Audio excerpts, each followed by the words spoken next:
stand up brightly, plaintiff's Keith Street Court Show. The world didn't end with a bang, but with a whisper and a pointed finger. The gala was a sea of champagne flutes and polished smiles, but for me, it was a backdrop to the woman I loved. I was searching for Sarah, to steal her away for a dance, when I saw them. My boss, Julian Thorne, stood with a circle of investors, his hand not holding a glass, but extended, his index finger aimed like a weapon. And at the end of that accusatory, possessive gesture was my wife. He didn't look at me. He looked only at her, his voice a low, carrying blade in a sudden lull of the music. "Gentlemen, you'll have to excuse us. Today she's mine." A sick, confused laugh bubbled in my throat. It was a joke, a tasteless, cruel joke. I looked at Sarah, my Sarah, waiting for her to recoil, to slap him, to run to me. She turned, her eyes met mine across the room, and in them I saw not apology, not horror, but a chilling, serene finality. She offered me a small, pitying smile. "I agree," she said, her voice clear and cold. Then she placed her hand in Julian's, and they walked out together, leaving me standing in the ruins of my life, the silent, humiliated monument to their betrayal. The silence in our apartment was a physical presence. It was the echo of her laughter that wasn't there, the ghost of her perfume in the stale air. For weeks I was a ghost myself, haunting the spaces she'd vacated. The company, his company, demanded an explanation for my absence. I gave none. My pride, my career, my future Julian and Sarah had taken it all in one clean, brutal strike. The pain was a raw, screaming thing, but it was the humiliation that festered. I saw their faces everywhere, his, smug and victorious, hers, beautiful and traitorous. The memory of that pointed finger became an brand on my soul. I replayed that moment 1,000 times, and each time my helplessness curdled into something darker, something potent. Revenge, it wasn't a desire, it was a purpose.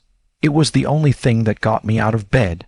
I would pour every ounce of my being, every shred of my intellect, into a single, glorious objective, to break Julian Thorne completely and utterly. I would become the anvil upon which his perfect life would be shattered. I sold the apartment, the memories too corrosive to endure. The money, combined with my severance, a generous, insulting payout from Julian's lawyers, became my war chest. I moved into a sparse, functional space that served as both home and command center. The walls were papered with corporate structures, financial reports, and timelines of Julian's business dealings. I knew his company, Ethorid Holdings, better than anyone. I had been his right hand, his fixer. I knew where the bodies were buried because I had helped dig the graves. My life narrowed to a single, burning point. Old contacts were cautiously remade, not for friendship, but for information. I found others. Julian had ruined a supplier driven to bankruptcy, a former partner left with nothing. They were my insurgency, each with a grudge to feed my crusade, my once warm demeanor iced over.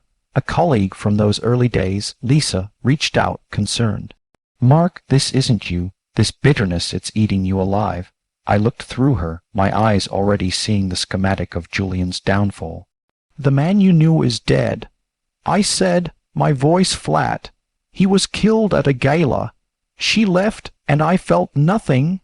Empathy was a luxury I could no longer afford. The plan was complex, beautiful in its malice. I would use his own tactics against him, a hostile takeover leveraging his own debt, a series of leaked scandals timed to crash his stock price, a betrayal by his most trusted board members, whom I had secretly turned. It was a house of cards, and I was the wind waiting to blow. After 2 years of meticulous, soul-consuming work, the pieces were in place. I stood before my wall of vengeance, a general surveying a battlefield. My finger, once the target of his contempt, now traced the path of his annihilation. Tomorrow I would pull the trigger. Tomorrow Julian Thorne would be a pauper, and Sarah, she would be the wife of a man who had nothing, trapped in the gilded cage she'd chosen. It was a perfect, hollow victory. I felt no joy, only the cold, satisfying click of a final piece sliding into place. The day of the execution dawned gray and indifferent. I dressed in a suit sharper than any I'd owned when I worked for him. I was no longer the employee. Today, I was the judge, the jury, and the executioner. The boardroom of Etherwood Holdings was exactly as I remembered, a monument to cold corporate power. Julian sat at the head of the table, every inch the king. Sarah was beside him, her hand resting on his arm, her smile a pristine, vacant thing.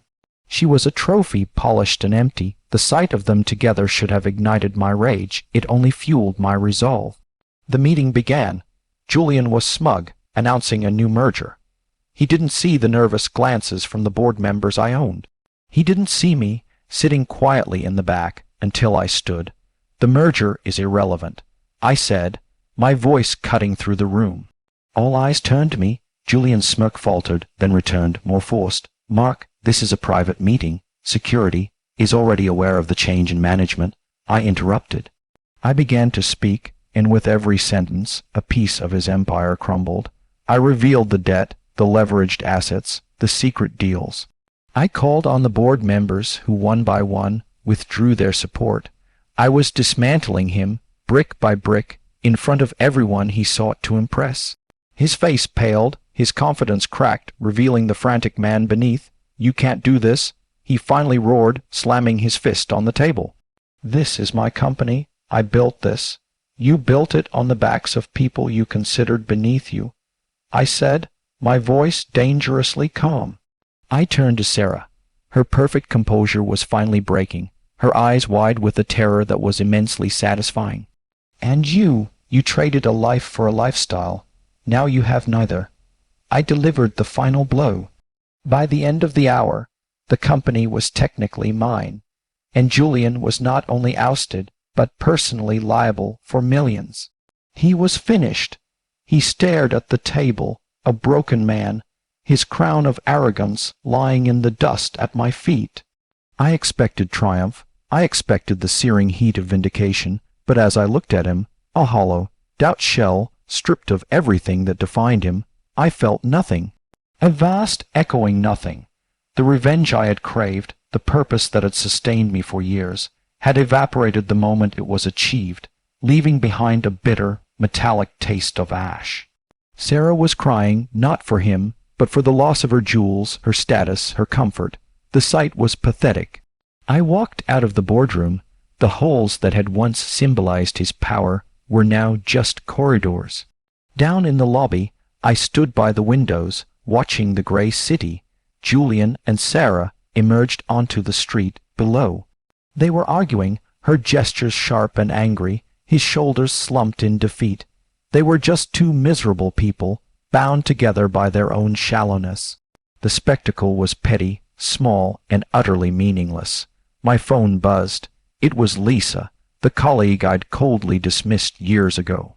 The message was simple. Heard the news. You okay? I looked from the screen to the arguing couple on the street.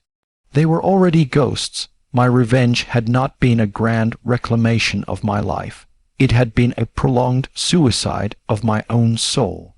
I had traded 2 years of my life, my capacity for connection, my humanity, for this empty moment. Letting go wasn't about forgiving them. It was about freeing myself.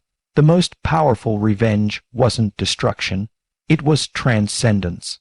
I had won a kingdom of ashes, and now I had to walk away from the ruins and learn how to live in the world again. The war was over. The cost had been everything, but perhaps now I could finally begin to rebuild. Moral of the story: revenge is a fire that consumes the vessel that carries it long before it ever reaches its target.